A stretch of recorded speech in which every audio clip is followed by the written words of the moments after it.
To keep or not to keep?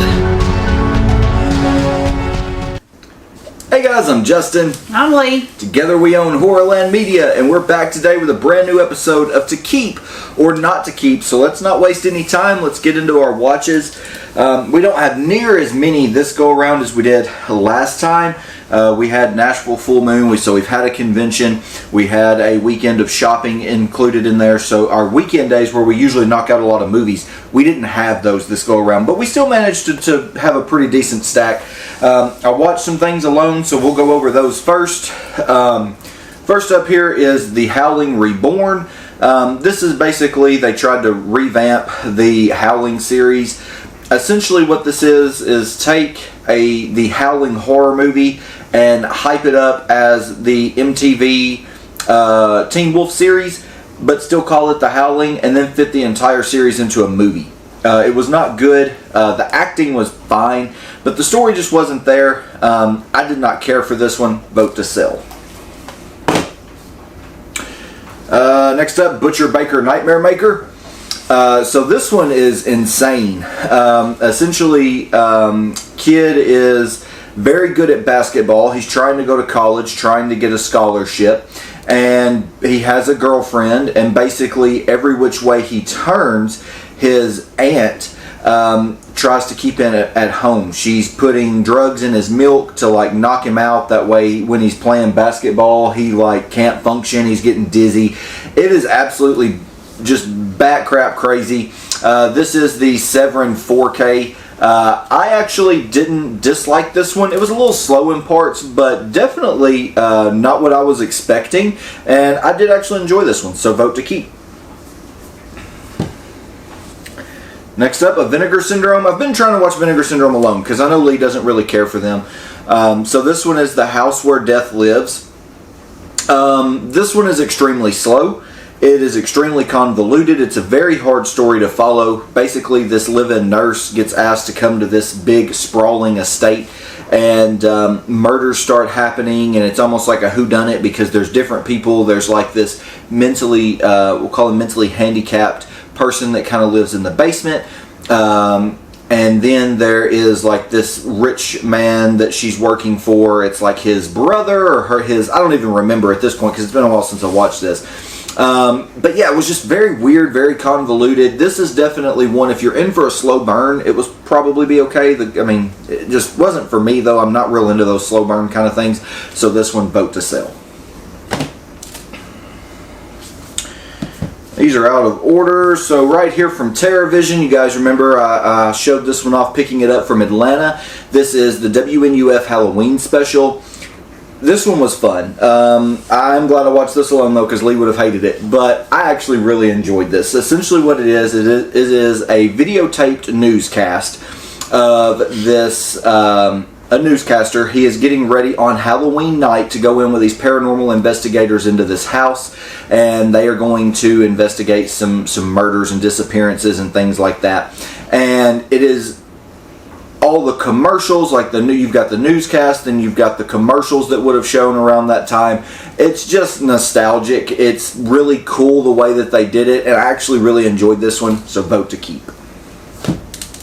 And then last up, out of the ones that I watched alone, this is WNUF 2. I think this is the Out There Halloween Mega Tape. So basically what this one is take your daytime talk show hosts, your, I don't know, Ellen DeGeneres, your The View, stuff like that.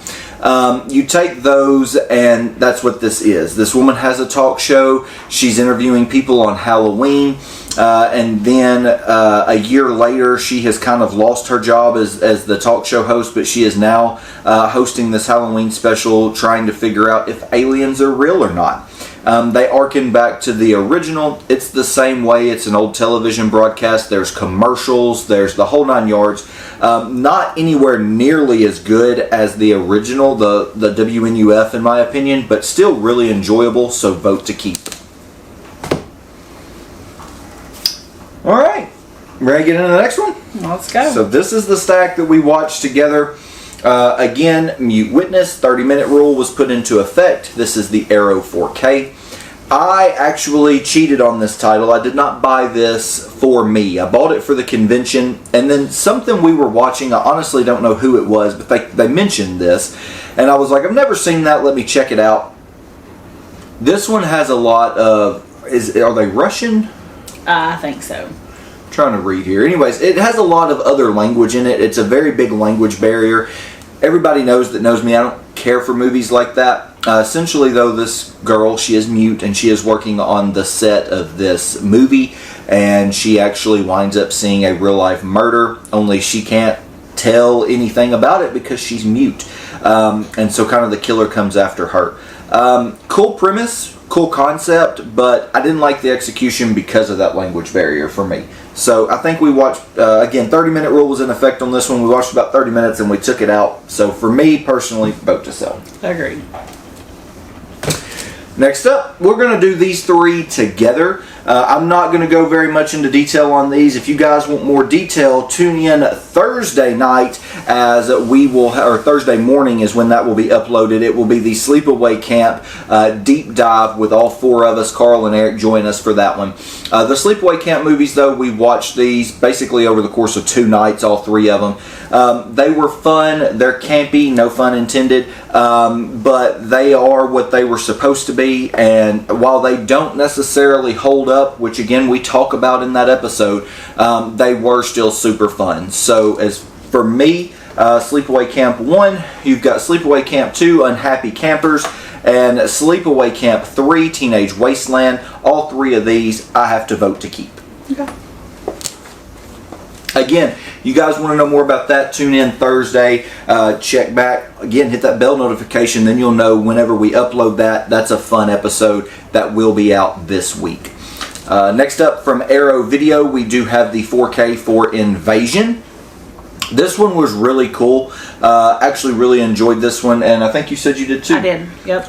Which we watched the trailer for this, and she was like, that looks super weird. And I don't think she thought she was going to. So yeah, the fact that she did. Anyways, you've got Nicole Kidman and Daniel Craig in this. Yeah, so you've got both of them in this, and essentially what happens is this alien form, I guess you could say, comes down and it infects people through the drink and basically turns them into these emotionless, almost like zombies.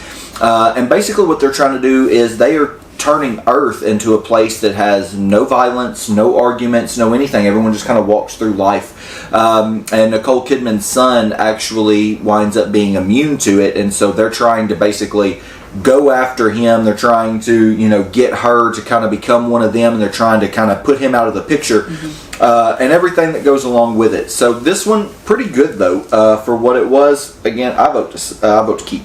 Agreed. Another 30-minute rule was enacted on this one, and it is Legend with Tom Cruise. I have seen the Arrow special edition of this 1,000,001 times, and I've always wanted to buy it just because of the artwork. I found this at Walmart for $7.50, and I was like, I better watch the movie first.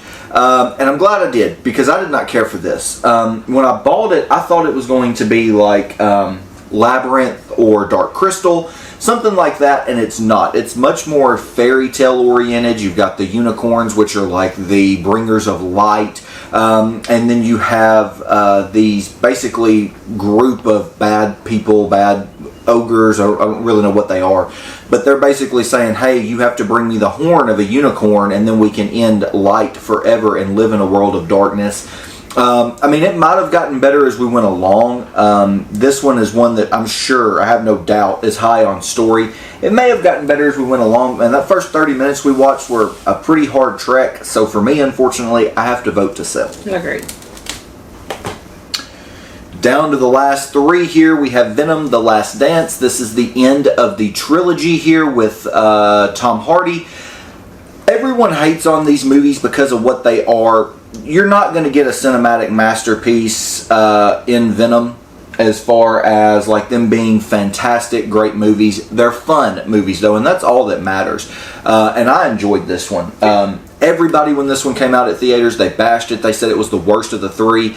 I actually didn't agree with that. I actually like this one. I'm not going to say it's the best, but I really enjoyed it. I don't know where I would rank it in the three. I would have to watch all three in like rapid succession to kind of rank them.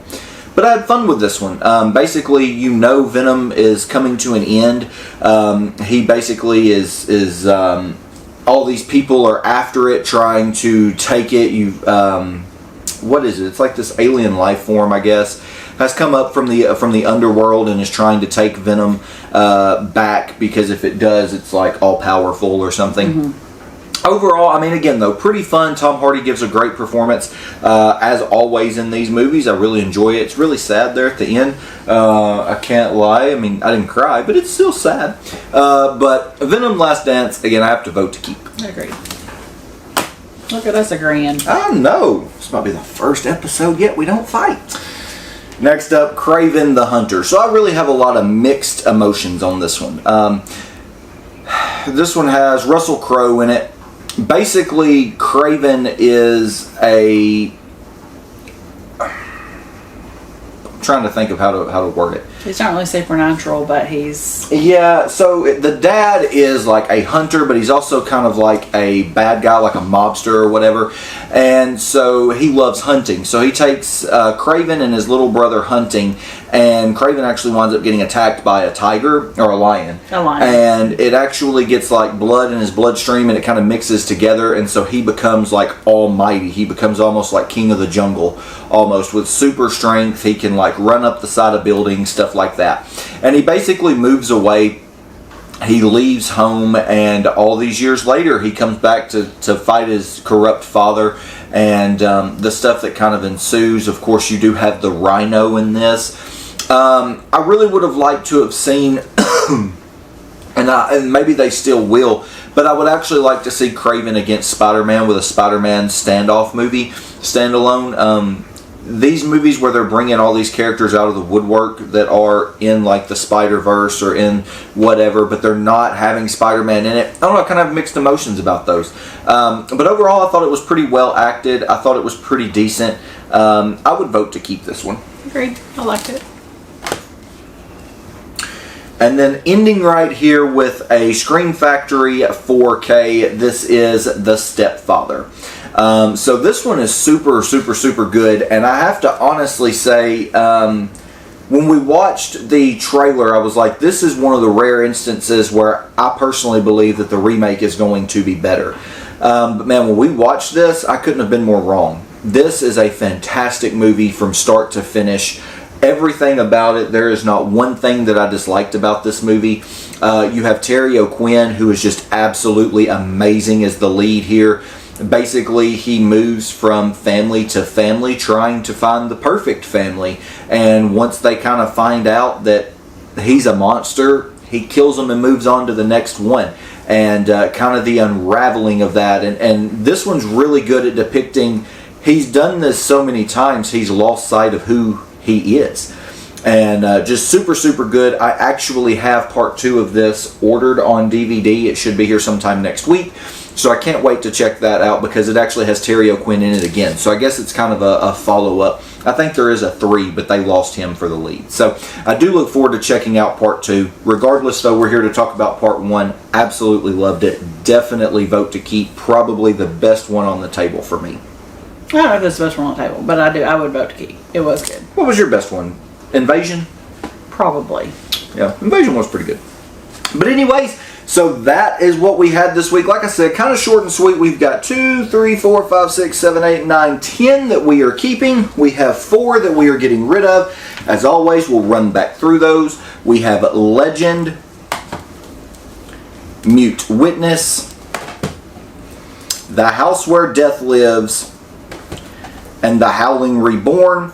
We have all 4 of those that we are getting rid of. No revotes this week, so there is that. We've got the 10 that we are keeping. So overall, pretty successful 2 weeks since our last video. We watched a lot of good stuff. Like I said, those sleepaway camps, you guys want to see our deep dive into that, tune in later this week, because that will be available Thursday. As long as I can get everything edited and uploaded, will be available Thursday. So anything to add?